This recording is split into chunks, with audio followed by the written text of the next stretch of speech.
Titan submersible की dive से पहले इसमें एक बहुत इंपॉर्टेंट मसला नोटिस किया गया था, जो कि इन फ्यूचर जानलेवा साबित हो सकता था। मगर फिर भी अपनी जान की परवाह किए बगैर टाइटन को समंदर में उतार दिया गया, जिसका नतीजा फिर ये सामने आया। Well, we begin our coverage in the North Atlantic, where the search operation for the missing submarine. अंदर 5 अफराद सवार थे। अब 3 दिन हो गए हैं अटलांटिक ओशन में कि वो लापता है। टैनिक निकल गई या समंदर खा गया, उन किस्मत के मारों की लाशें कहाँ हैं और उन्हें कौन निकालेगा? Critical phase. The US Coast Guard says the vessel's oxygen supply may run out. ये बात है सैटरडे 17 जून 2023 की, जब ओशन गेट कंपनी की टाइटन सबमरीन ने समंदर की गहराइयों में पड़े टाइटैनिक शिप के रैक को विजिट करने के लिए अपना सफर शुरू किया। ये सफर कनाडा के सेंट जॉन पोर्ट से शुरू हुआ। इस सबमरीन ने अपने स्टार्टिंग पॉइंट से 700 किलोमीटर दूर समंदर के अंदर डाइव करना था, जिसे नॉर्थ अटलांटिक ओशन कहा जाता है। ये ओशन का वही हिस्सा है जहां टाइटैनिक शिप का रैक मौजूद है। ओशन के इस हिस्से में मौजूद पानी का टेम्परेचर 2.5 डिग्री सेल्सियस होता है, जिसका मतलब है कि इतने ठंडे पानी में इंसान बगैर किसी सबमरीन के सिर्फ 30 से 90 मिनट तक सरवाइव कर सकता है। टाइटन सबमर्सिबल को संडे 18 जून को सुबह के वक्त पानी में उतारा जाना था, और जैसे कि आपको पहले ही से मालूम है कि डाइव से पहले टाइटन में एक मसला नोटिस किया गया था, जिसे इग्नोर कर दिया गया था। वो मसला आखिर था क्या, और सब मालूम होने के बाद भी ये रिस्क क्यों लिया गया? इस सफर में 5 लोग शामिल थे, जिनमें खुद ओशन गेट कंपनी के सीईओ स्टॉकटन रश भी शामिल थे। इस सफर में एक्शन एविएशन के फाउंडर जॉर्ज हैमिश हार्डिंग, जो जेफ बेजोस के साथ स्पेस में भी ट्रैवल कर चुके हैं, पॉल हेनरी, जिन्होंने पहले भी टाइटैनिक को विजिट किया था, और पाकिस्तानी बिजनेसमैन शहजादा दाऊद और इनके बेटे सुलेमान भी शामिल थे। ये वो 5 लोग थे जो अपना शौक पूरा करने के लिए टाइटैनिक के मलबे को देखने जा रहे थे। 1912 में डूब जाने के बाद टाइटैनिक को 73 साल बाद 1985 में तलाश किया गया था। अलग अलग कंट्रीज के शिप एक्सपर्ट्स ने दर्जनों बार टाइटैनिक का रुख किया।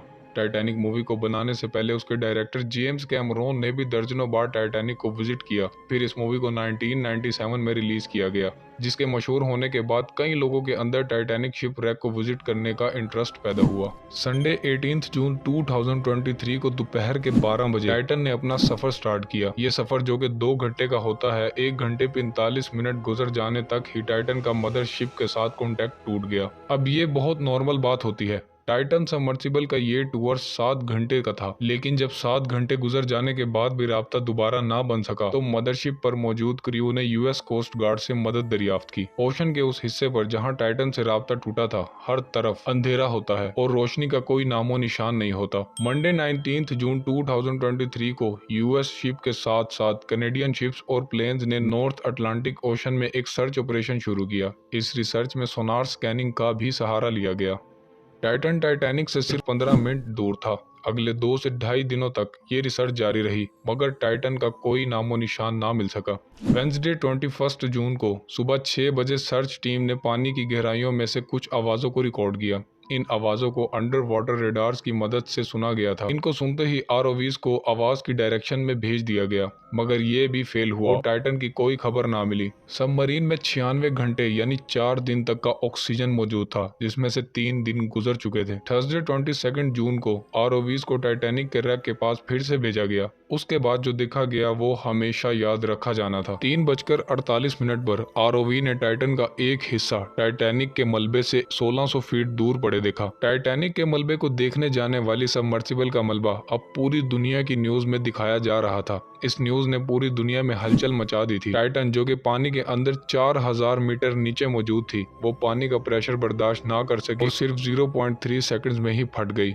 ओशन गेट की सेफ्टी पर कई कंट्रोवर्सीज खड़ी होने लगी। वो मसला जिसके बारे में सब मालूम था, उसके बारे में स्टॉकटन रश ने 2021 में कहा था कि उन्होंने टाइटन को स्टील से नहीं बल्कि एविएशन ग्रेड कार्बन फाइबर से बनाया है, लेकिन उन्होंने ये सब इंडस्ट्री में कुछ नई इनोवेशंस करने के लिए किया था। टाइटन को ओशन में 5000 से 10,000 psi के प्रेशर पर भी टेस्ट किया गया था, जिसमें वो सक्सेसफुल भी रही। टाइटन सबमरीन की तबाही की दूसरी वजह इसमें पहले से मौजूद क्रैक्स भी थे, जिन्हें 2019 में एक बिजनेसमैन कॉल स्टैनले ने नोटिस किया था। उस वक्त भी टाइटन को स्टॉकटन रश ही ऑपरेट कर रहे थे, मगर कॉल का कहना था कि उसे स्टॉकटन पर पूरा यकीन था।